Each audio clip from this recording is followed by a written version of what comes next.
মানে বিশ্বের সবচেয়ে বড় ফিতনা ছিল দ্বিতীয় বিশ্বযুদ্ধ। তার আগে একটা হয়েছে প্রথম বিশ্বযুদ্ধ, যেখানে প্রায় কয়েক কোটি মানুষ মারা গেছে, আর সেকেন্ড ওয়ার্ল্ড ওয়ারে আরও বেশি মানুষ মারা গেছে।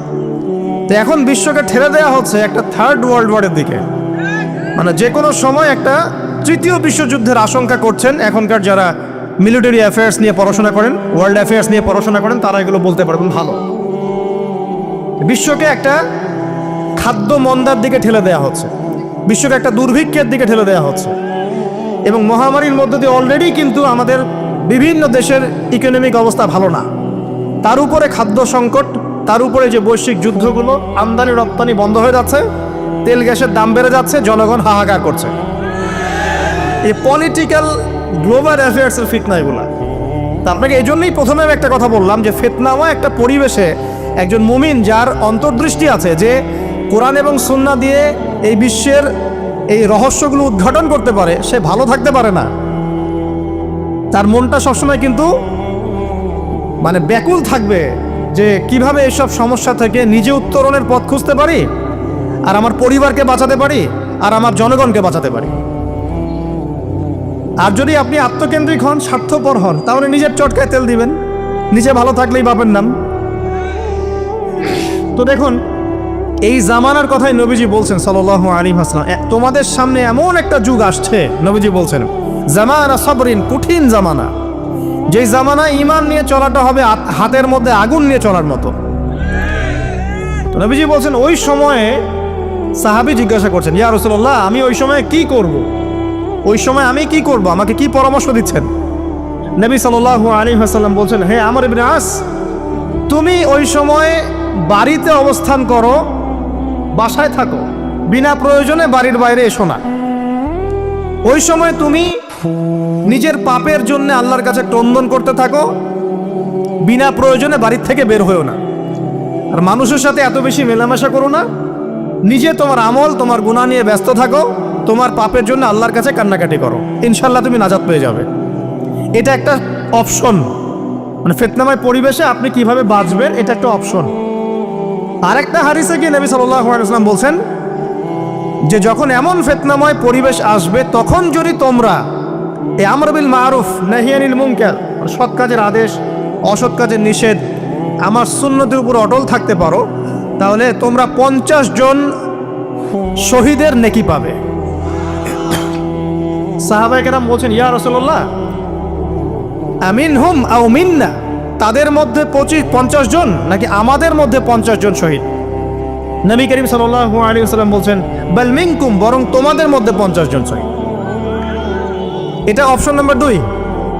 এক কি বললাম, আপনি নিজেকে নিয়ে ব্যস্ত থাকেন, বাসায় থাকেন, বিনা প্রয়োজনে বাড়ির থেকে বের হবেন না, মানুষের সাথে কম মেলামেশা করেন, এবং নিজের পাপের জন্য আল্লাহর কাছে কান্নাকাটি করেন, নিজের আমল নামা নিয়ে ব্যস্ত থাকেন, ইনশাআল্লাহ নাজাত পাবেন।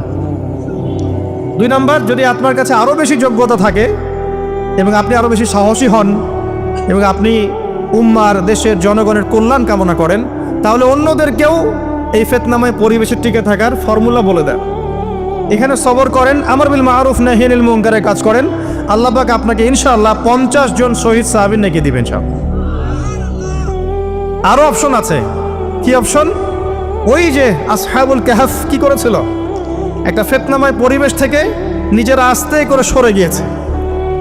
যখন আপনি পরিবেশকে পরিবর্তন করতে আর পারছেন না, দাওয়াত দিয়েও কোনো কাজ হচ্ছে না, মানুষ কথাও শুনছে না, জুলুম নির্যাতন বাড়তেই আছে, টিকে থাকা মুশকিল, তখন তাদের হিসেবের দায়িত্ব আল্লাহর উপর ছেড়ে দেন, আপনি ওখান থেকে ডিসকানেক্টেড হয়ে যান। হয়তো আপনার কাছে মনে হচ্ছে না এখন ওই যুগ আসে নাই, কিন্তু আমি আপনাকে বলে দেই যে কোরআন এবং সুন্নাহর চোখ দিয়ে যদি আপনি দেখতে শেখেন এবং বর্তমান বিশ্বের প্রেক্ষাপটটা অ্যানালাইসিস করার যোগ্যতা আপনি অর্জন করেন কোরআন সুন্নাহর চোখ দিয়ে, আপনি বুঝতে পারবেন সেই সময় অনেক আগেই চলে এসেছিল। এখন ফিতনা এবং ফাসাদময় এই পরিবেশে আমরা কি করতে পারি, ছোট স্কেলে, বড় স্কেলে না, ছোট স্কেলে। আমি আজকে বড় বিষয় নিয়ে কথা বলতে আসি নাই, কারণ আমি চিন্তা করলাম যে আসলে প্রথমে যদি ব্যক্তিকেন্দ্রিক বিষয়টা ঠিক না হয়, বড় বিষয় আলোচনা করে কোনো লাভ নাই। আগে ব্যক্তি যদি ঠিক না হয়, বড় বিষয় আলোচনা করে আসলে কোনো লাভ নাই, আপনারা বুঝবেনও না, মাথার উপর দিয়ে চলে যাবে। এখন গ্লোবাল অ্যাফেয়ার্স নিয়ে কথা বলে খুব একটা ফায়দা নাই আপনাদের। এখন ইকোনমিক পুরো এই সুদভিত্তিক সিস্টেম আপনি চেঞ্জ করতে পারবেন না, এবং পুরো যে তাগুতি ব্যবস্থা আপনি চেঞ্জ করতে পারবেন না। আপনি কি করতে পারবেন? আপনি নিজেকে পরিবর্তন করতে পারবেন, আপনার পরিবারকে পরিবর্তন করতে পারবেন। এতটুকু আপনার পক্ষে এখন পর্যন্ত সহজ, ঠিক না ভাই? ঠিক কথা। এটা আপনি এখন করতে পারবেন। তো এটার ফর্মুলা কি? ফর্মুলা ঘাটতে গিয়ে আল্লাহ পাক আমার মাথার মধ্যে একটা হাদিস নিয়ে এসে দিলেন। কারণ আমি বিশ্বাস করি যে আপনারা বলছেন মৌলানা, আল্লামা, আমি আসলে এমন কিছু নই। এই কথাগুলো আসলে আমার সাথে যায় না। আমি নিতান্তই একজন ছোট মানুষ এবং তালেবে ইলম, জ্ঞানের পথের পথযাত্রী। আর আমি তালেবে ইলম হয়ে থাকতে চাই। আমি মুফতি নই, আমি মুহাদ্দিস, মুফাসসির বা এই যে শব্দগুলো আপনারা বলছেন, এমন কিছুই নয়। আসলে কিয়ামতের মাঠে আমি জান্নাতে যেতে পারবো কিনা আমি নিজেই জানি না। যখন কোনো মানুষ নিজেকে অনেক বড় মনে করা শুরু করবে, বুঝে নেবেন সেই ইবলিসের আনুগত্য করা শুরু করেছে আর কি। কারণ ইবলিস বলেছিল, আবা ওয়াস্তাকবার, আমি খলাকতানি মিন নার ওয়া খলাকতাহু মিন তিন, আমাকে সৃষ্টি করেছেন আগুন দিয়ে, আদমকে সৃষ্টি করেছেন মাটি দিয়ে, আমি কেন আদমকে সিজদা করতে যাব? তো এটা ইবলিসের চরিত্র, আবা ওয়াস্তাকবার। সে উদ্ধত হয় এবং অহংকার প্রদর্শন করে। তো আমি মনে করি যে আমি কিছু বলি না, আল্লাহ রাব্বুল আলামিন আমাকে বলার তৌফিক দেন মাত্র, আলহামদুলিল্লাহ।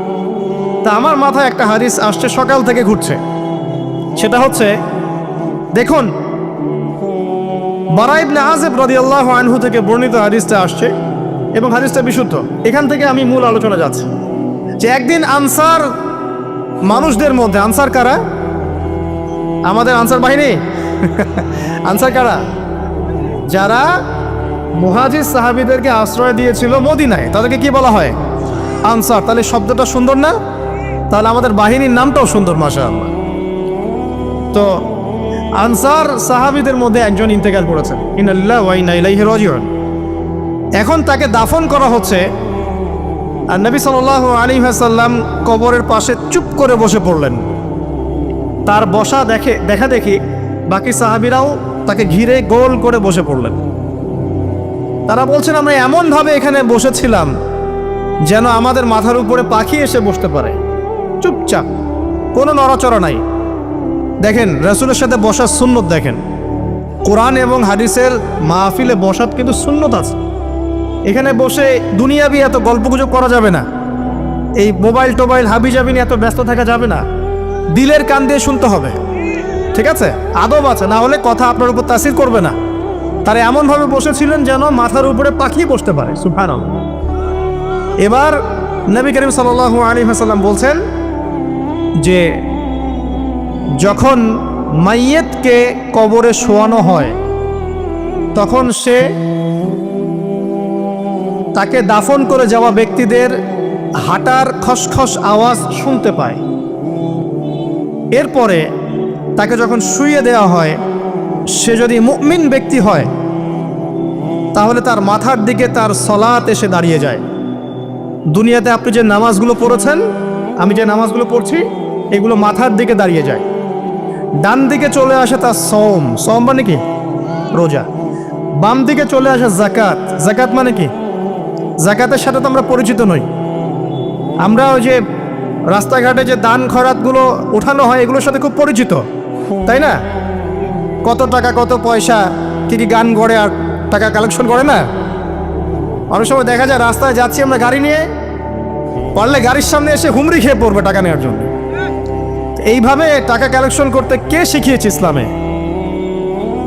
আর আমরা অনেক সময় ছোট ছোট বাচ্চাদেরকে দিয়ে, মাদ্রাসার ছোট ছোট বাচ্চাদেরকে দিয়ে টাকা কালেকশন করাই। এটা ঠিক না। কেন ঠিক না জানেন? ছোটবেলা থেকেই ওর ব্যক্তিত্ব নষ্ট হচ্ছে।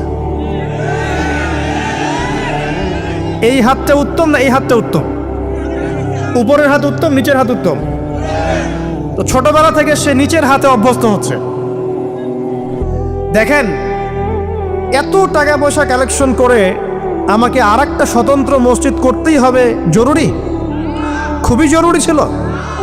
মানুষের কাছে হাত চেয়ে, হাত পেতে রাস্তাঘাটে এরকম করে গাড়ি থামিয়ে, তারপরে কি বলবো, সুর করে গান গেয়ে এত টাকা পয়সা কালেকশন করতেই হবে?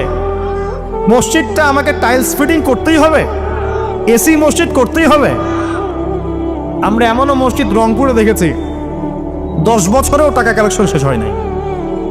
10 বছর ধরে কালেকশন হচ্ছে। আমি ছোটবেলা থেকে দেখছি কালেকশন হচ্ছে। কি বুঝলেন? তো এগুলো আমাদের ব্যক্তিত্ব নষ্ট করে। মুসলিমরা উপরের হাতের মালিক। সারা বিশ্ব আমরা একসময় চালিয়েছি। এই পশ্চিমা সভ্যতা আমাদেরকে কি শিখায়? সারা বিশ্ব আমরা চালিয়েছি। এই আপনার উমাইয়া খেলাফতের সময়ও কর্ডোভায় আব্দুর রহমানের যে শাসন ছিল, কর্ডোভায়, স্পেন, পর্তুগাল, এই পুরো জায়গাগুলো পশ্চিমা বিশ্বের, এগুলো মুসলিমরা শাসন করেছে প্রায় 500-600 বছর। ইতিহাস তো আমরা জানিও না, পড়িও না, ভুলে গেছে। ইতিহাস পড়তে হয়। হিস্ট্রি ঘাটলে দেখবেন রাসূল সাল্লাল্লাহু আলাইহি ওয়াসাল্লামের 23 বছরের নববী যুগ, স্বর্ণযুগ, তারপর আবু বকর সিদ্দিকের খেলাফত, তারপর উমর ইবনুল খাত্তাবের খেলাফত। আবু বকর সিদ্দিকের 2 বছর বা 2.5 বছর, উমর রাদিয়াল্লাহু আনহুর প্রায় 10 বছর, তারপর উসমান রাদিয়াল্লাহু আনহুর 12 বছর, আলী রাদিয়াল্লাহু আনহুর প্রায় 2-2.5 বছর, তারপরে হাসান রাদিয়াল্লাহু আনহু 6 মাস। এরপরে উমাইয়া খেলাফত শুরু হলো মুয়াবিয়া রাদিয়াল্লাহু আনহুর হাতে, প্রায় 20 বছর। উমাইয়ারা শাসন করেছে প্রায় 90 থেকে 100 বছর। তারপর জাব নদীর যুদ্ধে উমাইয়া আব্বাসী ওরা একে অপরের সাথে যুদ্ধ করেছে, করে উমাইয়ারা পরাজিত হয়ে আব্বাসীয়রা ক্ষমতায় গিয়েছে। ক্ষমতায় গিয়ে তারা প্রায় শাসন করেছে প্রায় 550 বছর। এদিকে উমাইয়াদের মধ্যে যারা পরাজিত হয়েছে ওরা চলে গিয়ে কর্ডোভা, আন্দালুসিয়া, ওইদিকে খেলাফত কায়েম করেছে। তারপরে আবার এদিকে ফাতেমি খেলাফত ছিল, উসমানীয় খেলাফত ছিল, তারপরে মিশরে তুলুনি একটা রাজবংশ ছিল, আমাদের সাবকন্টিনেন্টে মোগলরা ছিল, সারা বিশ্বে আমরাই ছিলাম। ইতিহাস তো ভুলে গেছে। তা আমরা সবসময় উপরের হাত ছিলাম, উপরের হাত। আমরা দিতাম, মানুষ নিত। আর এখন কি হয়েছে? আমরা এখানে, আমরা চাই, মানুষ দেয়। আর ওরা কি এমনি দেয়? ওরা চড়া সুদ দিবে না? ওয়ার্ল্ড ব্যাংকে যান লোন নিতে, চড়া সুদ। আর এই সুদ শোধ করতে গিয়ে বিভিন্ন দেশ শ্রীলঙ্কা হয়ে যাচ্ছে। সুদ তো শোধ করতে হবে, এমনি তো আপনাকে আর এগুলো দিবে না। তো এই সুদটা শোধ করতে গিয়ে আমাদের জিনিসপত্রের দাম বেড়ে যাবে, তারপরে দেখবেন জনগণের উপর কর বেড়ে যাবে, অনেক প্রবলেম। আর এই প্রবলেমগুলো ফেস করতে হবে কি কারণে? রিবা বা সুদের কারণে। তো এই যে বলছি, দেখেন ছোটবেলা থেকেই যে আমরা নিচের হাতে অভ্যস্ত হচ্ছি, এটা ত্যাগ করতে হবে। ব্যক্তিত্বের পরিচয় দেন। এত টাকা পয়সা চেয়ে প্রতিষ্ঠান করার দরকার নাই। আমার জমি আছে 1 বিঘা, আমি প্রতিষ্ঠান করবেন। আপনার 2 বিঘা আপনি করেন, যার সামর্থ্য আছে সে করবে, সামর্থ্য নেই করার দরকার নেই। আর একটা মসজিদ যদি কবুল হয়, একটা মসজিদ একটা জেলার জন্য যথেষ্ট। একটা মসজিদে নববী থেকে নবী সাল্লাল্লাহু আলাইহি ওয়াসাল্লাম সারা দুনিয়া শাসন করেছে। আর আমাদের দাম কোটি কোটি মসজিদ, কোটি কোটি মসজিদ বাংলাদেশে। এই যুগের কথাও নবীজি বলেছেন, যে যুগে মসজিদগুলো চাকচিক্যময় হবে, মসজিদগুলো কি হবে? চাকচিক্যময় হবে, হেদায়েত উঠে যাবে, এবং মসজিদের মধ্যে শোরগোল, হট্টগোল বেড়ে যাবে। দেখেন না মসজিদে হট্টগোল বেড়ে গেছে না? এটা সেই যুগ। তো যেটা বলছিলাম প্রিয় ভাইরা, যে নিচের হাতে অভ্যস্ত না, উপরের হাতে অভ্যস্ত হতে হবে। এই কারণে এই যে একটা হাদিসের কথা শুরু করলাম, যে আনসার সাহাবী কারা ছিল? যারা মুহাজির সাহাবীদেরকে আশ্রয় দিয়েছে। এখন এই সাহাবীদের মধ্যে একজন ইন্তেকার করেছে, তার লাশ যখন রাখা হচ্ছে তখন নবীজি বলছেন, মাথার দিকে মাইয়েতের আসে কি? সলাত। সলাত মানে কি? নামাজ। 5 ওয়াক্ত নামাজ আজকে থেকে ছাড়বেন? ওয়াদা করেন আজকে থেকে 5 ওয়াক্ত নামাজ ছাড়বো না ইনশাআল্লাহ। একটা হাদিস খালি বলি, মান তারাকা সালাতান মুতাআম্মিদান ফাকাদ কাফারা, মান তারাকা সালাতান মুতাআম্মিদান ফাকাদ কাফারা। আবার শোনেন, قال رسول الله صلى الله عليه وسلم من ترك صلاة متعمدا فقد كفر। আর মুয়াজ বিন জাবাল রাদিয়াল্লাহু আনহু কে নবীজি বলেছেন, মান তারাকা সালাতা মুতাআম্মিদান ফাকাদ বারিয়াত মিন জিম্মাতিল্লাহ। যে ব্যক্তি নিজের উপর ফরজ নামাজ ছেড়ে দিল, সে কুফরি করলো, সে কুফরি করলো, সে কুফরি করলো।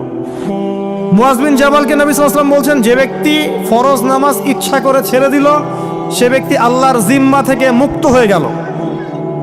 নামাজ ছাড়বেন প্রিয় ভাই, 5 ওয়াক্ত নামাজ জামাতের সাথে ইনশাআল্লাহ। এই যাকাতই হচ্ছে আপনার ইসলামিক অর্থনীতির মূল ভিত্তি।